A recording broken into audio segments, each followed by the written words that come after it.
Hello friends, ઉપવાસ હોય અને કંઈક ગળ્યું ખાવાનું મન થાય તો આ મોતી જેવો ચમકતો સાબુદાણાનો હલવો બેસ્ટ ચોઈસ છે. ફરાળી વાનગીઓમાં આજે બનાવી એકદમ યુનિક અને મોઢામાં મૂકતા જ એક દાણો ઓગળી જાય તેવો સાબુદાણાનો હલવો.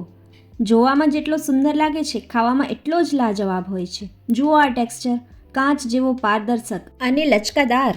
ઘીની સુગંધ અને કેસરનો રંગ. સાબુદાણાનો હલવો ખાધા પછી તમે બીજા બધા હલવા ભૂલી જશો. તો ચાલો બનાવીએ. અહીં મેં અડધો કપ આશરે 1 વાટકી જેટલા સાબુદાણા 4 થી 5 કલાક માટે પલાળી લીધા છે, જેનો એક દાણો સરસ પલળી ગયો છે. હવે એમાંથી આપણે વધારાનું પાણી હોય એને નિતારી લેશું. એક પેનમાં 2 ટેબલસ્પૂન જેટલું ઘી લઈએ અને એમાં આપણે મનપસંદ ડ્રાયફ્રૂટને સાંતળી લઈએ. ગોલ્ડન કલરના થઈ જાય ત્યારે આપણે એને કાઢી લઈએ અને નિતારેલા સાબુદાણા છે એ જ ઘીમાં આપણે એડ કરી દઈએ. અહીં નોનસ્ટિક પેન હોય તો વધારે સારું. અહીં ગેસની ફ્લેમ મીડિયમથી લો રાખવાની છે. હવે સાબુદાણાને થોડીવાર માટે આપણે સાંતળી લઈએ અને સાબુદાણાને અહીં સતત આપણે ચલાવવાના છે.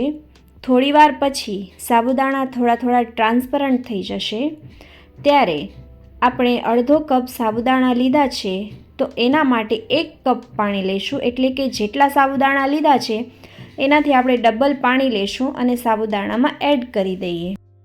આ સ્ટેજ પર ગેસની ફ્લેમ આપણે હાઈ કરી દઈશું અને જ્યારે આ રીતે પાણી ઉકળવાનું ચાલુ થાય એટલે એ સ્ટેજ ઉપર આપણે ગેસની ફ્લેમને લો કરી દઈએ અને લો ફ્લેમ ઉપર જ આપણે સાબુદાણાને ચડવા દેવાના છે.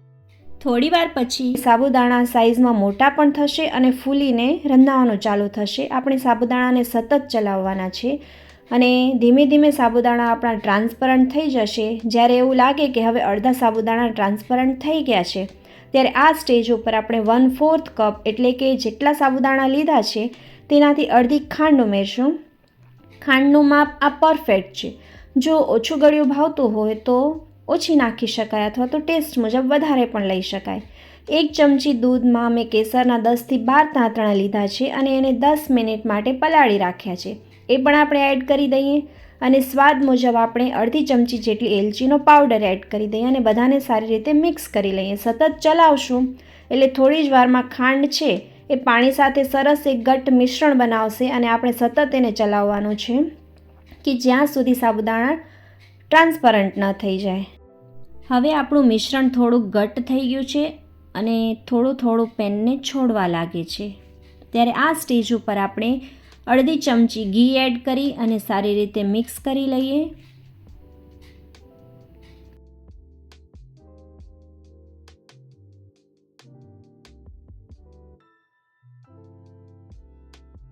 થોડીવાર હલાવશું પછી આપણે ફરીથી અડધી ચમચી જેટલું ઘી એડ કરીએ અને સારી રીતે મિક્સ કરી લઈએ.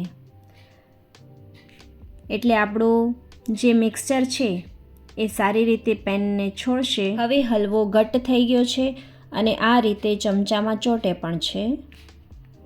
હવે આ સ્ટેજ ઉપર આપણે જે ડ્રાયફ્રૂટ્સ સાંતળ્યા હતા એને એડ કરી દઈએ. એટલે ડ્રાયફ્રૂટ્સનો જે પણ ટેસ્ટ છે એ હલવામાં સારી રીતે મિક્સ થઈ જાય અને થોડી કિસમિસ પણ એડ કરી દઈએ. રેસિપી ગમે તો સબસ્ક્રાઈબ કરવાનું ભૂલતા નહીં.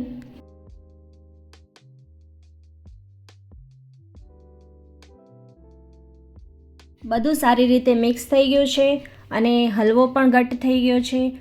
આ સ્ટેજ ઉપર આપણે 1 ચમચી ઘી એડ કરીએ એટલે હલવો આપણો એકદમ જ ટ્રાન્સપરન્ટ બની જશે અને પેનને પૂરી રીતે છોડવા લાગશે.